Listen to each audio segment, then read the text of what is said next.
Sa number 4, isa ka Indian national ang patay sa pagpaniro sang riding in tandem sa Bacolod City sang kagabi. Nagaparayon ang kapulisan sa backtracking kag pag-review sa mga CCTV footage agud matumod ang mga suspect sa pagpatay sa isa ka Indian national sa Purok Bayanihan, Barangay Villamonte sa Bacolod City sang kagabi. Sa inisyal nga impormasyon sa kapulisan, nagamaneho sa motorsiklo gikan sa merkado sa Barangay Montevista ang biktima nga ginkalala kay alias Akashdev. Sang ginsundan ini sang riding in tandem nga mga suspetsado.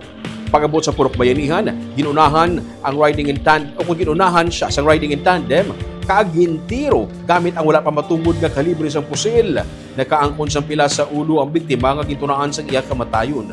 Gisiling ni Police Major Joel Reclamado, ang commander sa Police Station 4, nga 5 palang kabulan nga nag-aistar sa Bacolod City ang biktima. Naganegosyong iya pamilya sa pinaagi sa pagpautang, apang wala pa matungod kung direkta man nga nagapautang mismo ang biktima. Wala man sang may nadula sa mga gamit sang Indian national suno sa kay reklamado. Nagapangayo ang kapulisan sa bulig sa pamilya sa biktima agud mabuksan ang isining cellphone para makuhaan sa posible nga mga detalye antes sa gintiro. Nagporma na sa isa ka Special Investigation Task Group ang Bacolod City Police Office agud patutukan ang mga kaso. Ang according sa nakakita is duwa ko gaang kasanay sila. Riding siya. So, engage mo sa pautang, sir?